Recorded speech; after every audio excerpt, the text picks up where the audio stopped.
What's up, guys? This is Coach Grant with First Down Training, and today we're going to be breaking down some University of Colorado wide receiver versus DB one-on-one. So I hope this video helps you guys out. Hope it could teach you a few new things, but also, fellas, if you're a wide receiver or a quarterback and would like to train with us this offseason, we are going to be traveling out to 15 more states and cities across the U.S. for 2-day-long QB and wide receiver camps. Next up, we'll be coming out to San Francisco, then Miami, Las Vegas, Charlotte, Portland, Dallas, Nashville, Chicago, Buffalo, Atlanta, Houston, Philly, Detroit, Boise, and Los Angeles. So if you guys are local to any one of those cities and would like to train with us, again, fellas, check out that very first link in the description below. It's where you could sign up and get all the information. Again, very first link in that description below. Let's get started with this video. So this first example here is a route from Travis Hunter, and he actually gets locked up pretty good on this route. He gets this rep back here, and we're going to cover that later in this video, but I want to go over this clip and some of the mistakes that he made on this route. So what he's trying to do here is get this DB. He's lined up inside shade press,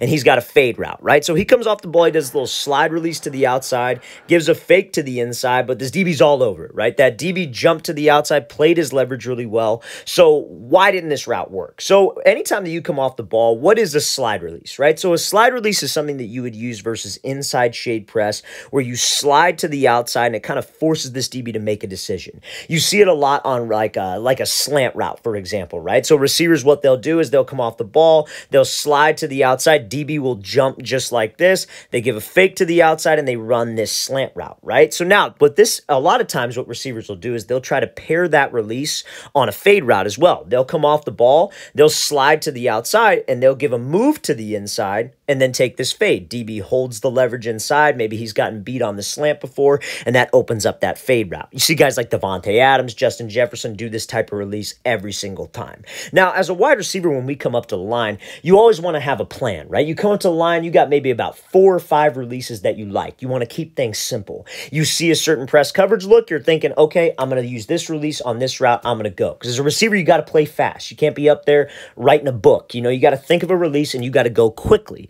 But a lot of times press releases, we talk a lot about having a plan, but a lot of time press releases are about reacting. So if that DB takes away what our plan is going to be, we have to be able to react as a wide receiver. So as soon as Hunter comes off the ball and he slides to the outside and that DB starts to scooch to the outside to take away that outside release, almost disguising his leverage, right? Pre-snap, he showed that he was inside leverage, but DBs are crafty individuals. They like to disguise their coverage. So he slides to the outside, he keeps his leverage, taking away the outside release. What Hunter should have done is he should have just put the brakes on. Maybe throw an inside jab. DB's still sitting outside. Put the brakes on with your outside foot and take the inside release. That DB is giving us a gift with the inside release. If he wants to jump and take away the outside, that's fine. As a receiver, you want to be able to react and take whatever release he gives us. Unless, of course, it's a MOR, which means a mandatory outside release fade, where you just have to go to the outside regardless of how the DB plays it. I don't think this is that situation, especially because of where they are at on the field. They're on the opposite 40. But anyways, if that DB takes away that leverage, this is exactly what's going to happen.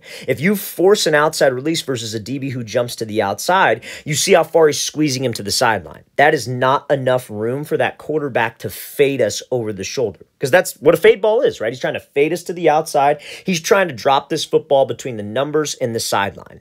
If he takes, let's go back to the beginning here a little bit. If he takes the inside release, right, what's the difference if he's able to stack him? If this DB jumps to the outside and we hold him and we take the inside release and we're able to stack, which means this DB is like trailing our back hip running behind us, you have all the room in the world for the quarterback to fade us because we did our job. We didn't force the release versus outside shade press. Now, as this rep goes on, like you see how he's running to the outside and then he tries to slip back underneath him. That's very tough for a quarterback. I don't recommend doing that, you guys. Like, obviously, you know, it's one-on-ones, maybe not the most realistic environment, but like a quarterback throws with a lot of anticipation. We usually can't change up and switch the angle mid-route. I would have liked to see him do this off the line with that slide because, again, fellas, receivers, it's about having a plan off the line, but it's also about reacting off the line. And even Travis Hunter, one of the best players in the country by far, can make this type of mistake. And that's when you want to make these types of mistakes in practice so you could learn from it. So when it matters, when you get the pads on, you don't make the same mistake. So fellas, just make sure we don't force the release.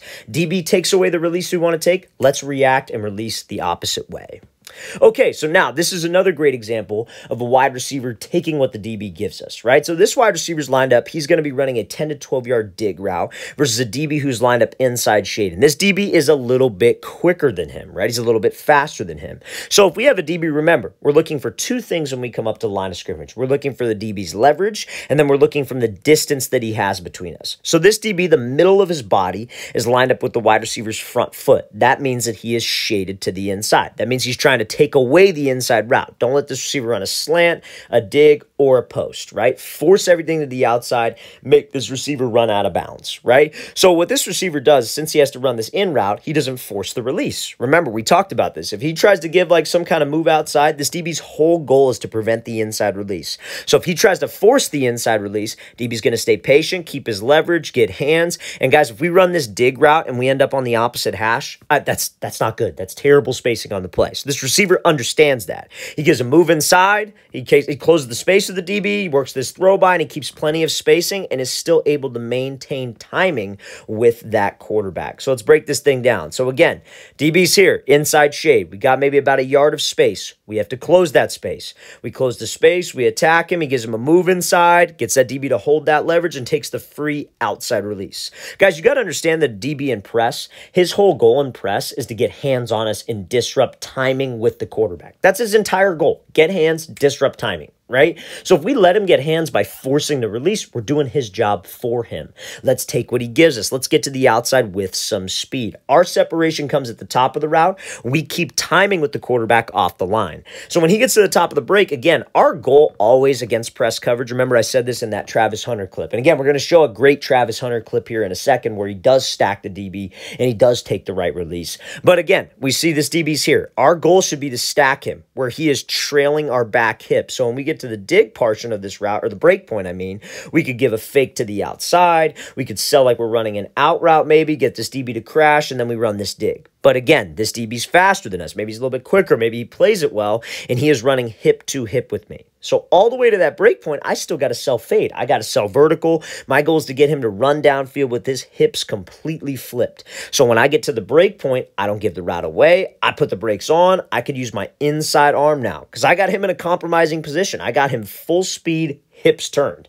And that is a compromising position for the DB. Because I could put my hand on the back of his shoulder, back of his hip, I break down, and I could slip under him, right? Now I got plenty of spacing on the route. I also kept timing because I didn't force the release off the ball. And guess what? We got separation because he sold his route properly and had a clean break. So this is textbook right here. That's exactly how you would want to run that dig route. Because again, fellas, I talk so much about spacing on this play because like think about it. Like think about an actual concept. Like let's say we have an outside receiver here and he's running a dig. And let's say the slot receiver here is running and also running a dig. Let's say it's at like 10 and let's say this dig's at 12. Guys, if you get rerouted to the inside and you break on your dig and you're a yard away from the slot, that's horrible spacing. One defender can guard two routes. That is why we cannot force the inside release. Take what he gives us. Let's attack him. Let's make sure he holds his leverage, but let's use the top of the break to get separation, but spacing and timing is one off the line. All right, here's that example I was talking about from Travis Hunter. So this is another fade route, and this is an example of a DB holding his leverage. Hunter's able to actually win on this route, and this is a great example of his like just explosive playability and why he's so dangerous, but also great football IQ off the line and him executing a plan off the ball. So this DB's inside shade, gives a lateral move off the line, is able to dip that shoulder, work to stack, give the quarterback room to fade him, and then win on that fade ball. So let's talk about it, right? So anytime we talked about how when we're going up against a press coverage DB, we're looking for two things, right? We're looking for his leverage, and then we're looking for the distance he has from me off the ball. So this DB's lined up inside shape. He's right up on the line, right up in my face and press, right? So do I have to close any space with him?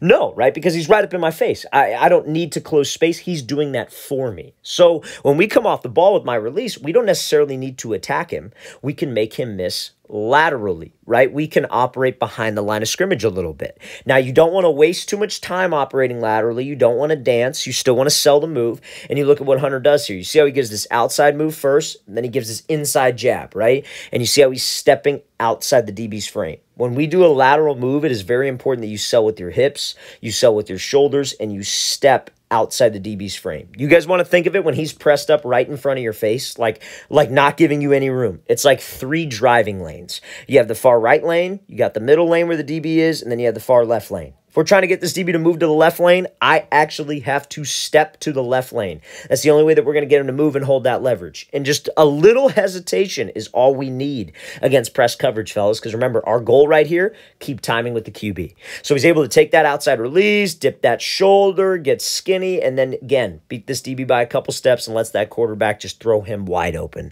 That is a textbook route there from Hunter. That's a great example of a lateral press release off the ball. Let's play this again full speed one more time. It's a great job getting separation over the top. Now, this next route that we're going to be looking at is going to be a fade route versus off coverage outside leverage. So this is obviously off man coverage, but this is exactly how a wide receiver would run a fade route versus outside shade zone. It's really the same idea. So we talked a lot about in this video inside shade, but what happens if the DB's outside shade? What's his goal being outside shade?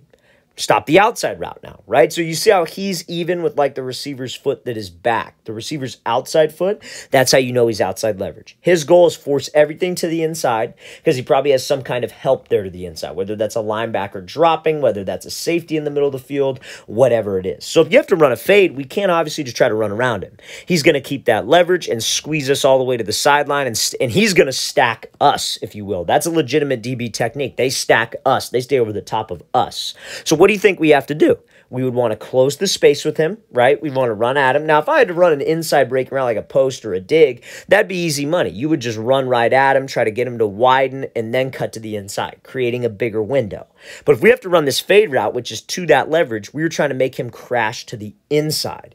So we would have to use something called like a vertical set. Now, I think this receiver could have sold it a little bit better, but he does a great job of closing the space with the DB and not just trying to run around. So he comes off here, comes off the ball, closes the space, and again, he gives this little inside move right there. It's probably like a little bit almost of like a hesitation fake, if you will, but again, he's closing the distance. He's not just trying to run around him because that DB will keep the leverage. Let's step on his toes. How you run a fade versus outside shade zone, outside shade off man, you close the space. You could give a move to the inside. You could give even a harder move than this. But our goal is to get this DB to hesitate. Again, our goal is to be as close as possible so we could just slip right behind him and have space for the quarterback to fade us open. So that is exactly how you'd run that fade versus outside shade.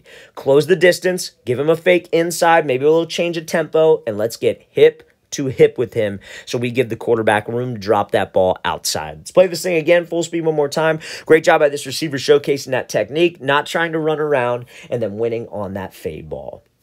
All right, fellas, really want to thank you for watching. I really appreciate it. If you guys have any questions at all, don't hesitate to leave those in the comment section below. Always appreciate the feedback. It's always great to hear from you guys. And again, fellas, if you would like to come out and train with us in 15 different states and cities this year, that's where we're going to be coming out to, all the way from San Francisco, California to Boise, Detroit, Philly, all over the country, you guys. So again, very first link in that description below if you'd like some more information on how you can sign up and attend. I'll see you guys next time.